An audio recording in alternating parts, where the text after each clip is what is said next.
Hello, my name is Nat Paul, and I am the Director of Educator Support for the Ontario Justice Education Network, or OJEN for short.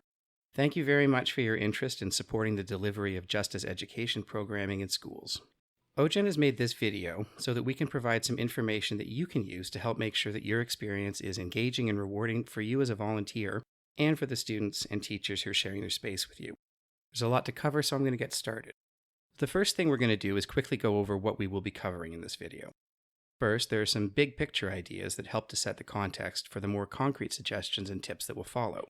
Next, we'll think about how to approach teachers and schools, because this contact generally happens in one of a few different ways, each of which has different implications for developing the content to be covered. We will then move to planning activities and then to delivering your session or program in the classroom. Finally, we'll think about following up and learning from the experience.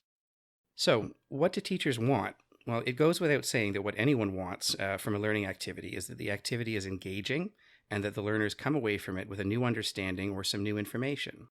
In the case of teachers and schools, this information should also be helping them to meet specific goals that they've established for what they want their students to learn. Now, this in itself is guided by the Ontario curriculum. These documents are created by the Ontario Ministry of Education, and they lay out the learning expectations for every subject area and every course at every level taught in Ontario schools. They also identify what students should be evaluated on and how this evaluation should be conducted. So teachers are bound by these documents, so it's really what they need more than what they want. Now, I'm lucky to have access to an expert, so I asked my wife, who has been a teacher in Toronto for 15 years, what teachers want from guests, and without any hesitation, she said it should create less work, not more work, for the teacher. This makes a lot of sense. Teachers work hard to plan their goals and their programs and the activities they require to meet curriculum expectations. Bringing in guests should support this process without creating a lot of extra work. Over time, many teachers have started to incorporate OJEN activities and volunteers into their standard planning because they know they can count on us to support their programming. Keeping this in mind also helps OJEN to maintain excellent relationships with our educational partners by keeping respect for their working conditions and professionalism at the forefront of our thinking. It's an absolute priority. The next big picture idea we're going to talk about is the importance of understanding exactly what you want your audience to come away with at the end of an activity. Having a very clear and simple learning goal helps to ensure an activity is successful, and for potential classroom volunteers, it also makes it much easier to show teachers how it supports their need to meet curriculum expectations. For example, OJEN might place a volunteer in a classroom to show students how to use the Steps to Justice website. This is a really great resource produced and maintained by Community Legal Education Ontario, and it walks people through what you can do when you are confronted with many of the most common legal problems. This means it has a ton of legal content. Retaining all this content is not a reasonable expectation for students, so a better learning goal might be something like, following this activity, students will understand that the Steps to Justice website is an up-to-date source of reliable information about what I can do if I encounter legal problems. This makes it easier to design activities because it forces us to question how each element that's planned goes toward that goal. All of OJEN's school-based activities are informed by the principles of backward design. This is a huge and ranging concept in educational circles, but at its heart there's the idea that rather than starting with an activity and seeing what students have learned, we should identify a desired result, decide how to check if that result has taken place, and plan activities likely to develop the required knowledge or skill.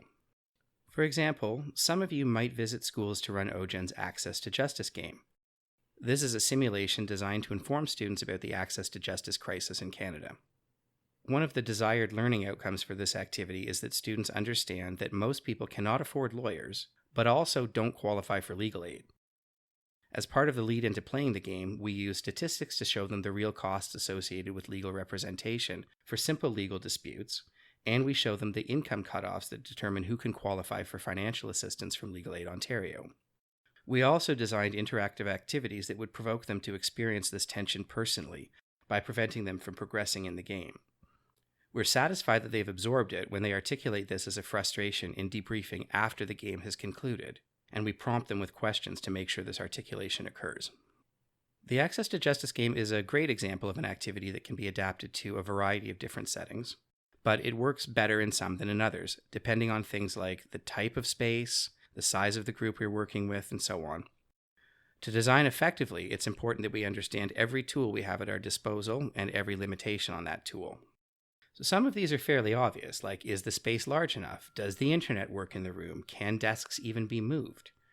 Some, though, are a lot less obvious. For example, if you need time to physically rearrange a classroom to look like a courtroom, how are you going to do that? What if you can't go in early because there's another class taking place right before that one? Can you adjust your plans to make time for this? And if so, what will students do while you're doing this? Will you stop them from sitting down as they come in if you need to move their desks? One way around this problem might be to let everyone get settled and give a brief introduction to who you are and what you'll be doing, and then ask them to help you rearrange the space once they understand why. For this to work, though, you need to know exactly what needs to happen and to be able to give clear instructions. We need to think about the characteristics of students as well. OJEN strongly recommends reaching out to teachers well in advance of the scheduled date of your activity so that you can ask about the learners in the classroom. Even very basic questions like, how's the energy level in your class? Or how well can they follow written instructions can be really helpful.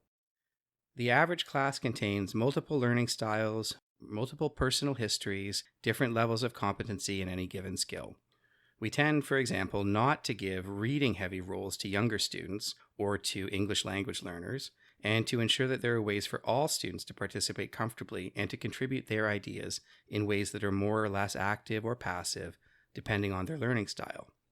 Meaningful participation leads to engagement, and engaged students are learning students. We'll touch back on all these big ideas as we continue, but now let's turn to more concrete issues. One that is really important is how the contact happens and what this means for planning the program. OJEN facilitates guests or volunteers coming to work in schools in a number of different ways. In many cases, you might be volunteering as an expert from the justice sector who is responding to a request from a teacher to speak about your work and your career or your educational pathway, or to explain an area or concept in the law that you know a lot about. Other volunteers are placed in schools by OJEN to provide support for mock trials, with coaching or judging student participants, or for other specific kinds of pre-designed activities. In these cases, the teacher is effectively requesting a volunteer by virtue of taking part in an existing OJEN program. When they do this, they've already thought through most of the considerations we've discussed already, having to do with curriculum, program design, and planning, and they've decided that it's a good fit for their needs. If there are materials associated with the program, they have probably reviewed and approved them, and if it's an informal speaking opportunity, they've requested the topic explicitly. On the other hand, other volunteers might be actively seeking out opportunities to be placed in schools to deliver existing programs like the Access to Justice game, Steps to Justice workshops, sessions on policing, or other OJEN justice education content. Similarly, OJEN runs programs in which we seek out these opportunities for volunteers, like our Justice Education Fellows. In cases like these, the school is actually helping OJEN to facilitate our programs, and both the organizational staff and the volunteer or volunteers should be prepared to be able to explain more about why the program is a good fit, to take more responsibility for planning or modifying learning activities, seeking information that will help us to do so, preparing the necessary materials, and so forth. If we're asking them to host us, we should be minimizing the burden of doing so. The more responsibility we take for initiating a program, the more we take for making sure it's successful. So we've talked about backward design and understanding the resources you have available when you plan what you will actually do when in front of a class of students. Now let's move to some concrete suggestions for how to put these principles into practice. It's a great idea to spend some time looking at the Ontario curriculum so that you better understand the goals associated with each of the classes. Because OJEN generally works with secondary students, we mostly build our activities with these classes in mind. Some classes are logical fits for some learning materials.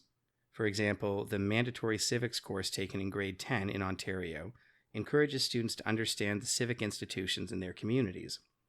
When students play the Access to Justice game, they learn about community legal providers, so that's a great match. On the other hand, there are also courses in both grade 11 and 12 law that are geared to learning how to use the law in everyday life, with matters like housing, consumers' rights, and employment disputes. This might be a good place to try a mock collective bargaining activity, or a Steps to Justice workshop dealing with residential tenancy. There are also amazing family studies classes offered under the social sciences curriculum, which are obviously great places to learn about family law. In general, students become disruptive when the activities they are being asked to do aren't clear to them or aren't engaging them. When this happens, they can act out or withdraw, which can make it difficult to meet learning goals. The best way to deal with this is to plan activities that will spark and maintain engagement and clearly lay out instructions that they can make sense of. They want to do a good job. As a rule, it's good to include a range of activities drawing from options like short group lecturing, small group repaired work, things that require students to move or to reflect and record thoughts, responding to short videos and presenting hypothetical scenarios. Avoid lecturing for more than 10 minutes at a time or more than 20 minutes in total. You will almost certainly lose most of them. OJEN Steps to Justice workshops are a good and very simple illustration of this variety. Fun, true or false questions are used to introduce an area of the law. Then, in a large group, the facilitator models how to use the Steps to Justice website to find answers to questions posed in a simple legal scenario. Next, students work in small groupings to find answers to other different scenarios. And then finally, the group comes back together to share and debrief what they've learned. OJEN materials are designed to engage quickly to build interest, then provide information, then ask students to apply that information in an active way, and then to reflect and identify on learning. It's a good idea to keep this general sequence in mind and to build in time to give instructions and to make sure that they're understood. There are always going to be logistical questions that should be addressed as part of the preparation process. This certainly includes determining who is responsible for providing materials like print and photocopies, tape, markers, and other things required for the specific activities that you have planned. Working with schools, it also means making sure that you know about things like parking options, rules volunteers are expected to observe, how to check in with the main office, whether students have access to laptops and Wi-Fi or cell phones, and whatever else is required in your plan. OJEN staff are also available for comment and guidance. Our staff have lots of experience in delivering all of our programs and have a really good sense of what issues can come up with each and ways to address these issues. You should feel free to ask for feedback or clarification from whoever you're in contact with in the organization. Almost nobody is a born presenter. For most people, it takes a lot of experience, and most of us have horror stories about times we've been embarrassed while leading a class or presentation. Once you have your content set, it's really important to run through it to get a sense of how long different things will really take, where you're likely to get stuck, and what kinds of questions might emerge. Make your practice as realistic as possible. Workshopping it with others is best, but if that's not possible, you can still try to say what you need to say, distribute what you need to distribute, progress through slides, pause for questions, and do everything else that you're actually going to do. There's really no better way to identify and address problems that are going to be hard to fix and could lead to disengagement when you're on the spot later. So at the risk of redundancy, preparation is almost everything.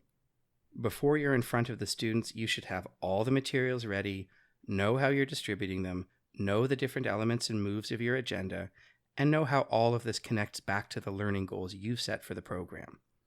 If there are other volunteers involved, they should also understand their role and how and when it's going to be important. We've talked about making sure you give clear instructions to young people, but it bears repeating here as we think about what to do when you actually need to get them to do X, Y, or Z. One common technique teachers and facilitators use is to check for understanding. That is, to simply ask if they know what to do next. This is also something we can do as the activity progresses, just by circulating or checking in with individuals or groups to see how things are going. Often, things will come up after they get started that can be clarified or redirected as they continue. Asking questions is a great way to build participation in group discussions, but only once some interest and grounding in the subject has been established. Asking open-ended questions, ones that encourage students to think beyond simple yes or no answers, helps to put lots of ideas on the floor, which you can refer back to later as a way of validating contributions from many participants. Asking yes or no questions does have a place. You can use it to emphasize a point or to move on to a new point, but it can also discourage dialogue. Above all, avoid asking questions that students cannot answer. We can build on their knowledge, but asking them about things that they don't know will not encourage participation and will probably make them uncomfortable. In doing all this, you are working to create a tone in the room which is open, validating, and fun. Listen carefully to what's said, and be prepared to find elements in students' questions or comments that can connect to the message that you want to communicate. Humor can help people to relax and can be a very effective way to build interest. A few jokes here and there are fine, but are ultimately not the reason you're there. Use humor sparingly and avoid inappropriate jokes or jokes at the expense of anyone else. Remember to keep the big picture in mind. Participation is great, but it can also cut into time. So once you feel that a point has been made, you can gently move the discussion along. You don't need to hear from every person every time. No matter how hard you might have worked to plan and prepare, classrooms are organic and ever-changing situations. Some elements might be extended, or others might be less successful than you expected. On a given day, absences might change what group configurations make sense or affect the level of energy or participation in the classroom. When things like that happen, you need to adjust on the go. The backward design principles can help you make a plan for how to do this if you need to. If you know your learning goal and understand the content of your session, you can decide if enough information has been provided for students to show their understanding. You should understand in advance which elements are the ones that you can skip, shorten, extend, or modify, and which elements are less flexible. For instance, if you had planned for students to work in groups to generate ideas to help solve a problem as a way to demonstrate their learning, you might consider just doing this in a short, full group discussion. You don't need to establish that this learning has occurred for every individual. That's a job for their teacher. So here we are at the end. As I reflect on all of this, it occurs to me that what I most want to say here is that every single do or don't that we've touched on here comes as a direct result of a mistake I've made in a classroom at some time, probably more than once. OJEN works really hard to develop amazing volunteers who help us in our work with schools and communities. We want you to come back and to do more with us. There are lots of opportunities to learn from experience and adjust our practices. After your session, teachers will usually be very appreciative for your time, but probably don't have enough of their own time to provide much in the way of feedback on the spot. The easiest thing to do is to simply make mental notes about what things worked more or less effectively and think about them later. You should, though, feel free to contact the teacher for feedback later on. It's a profession that really relies on mentorship and apprenticeship, and they're accustomed to providing support in this way. It's helpful to have your own observations to share when you ask this, as it shows that you've been interested in the group and interested in how things went and interested in the work. Finally, please share your own impressions with OJEN.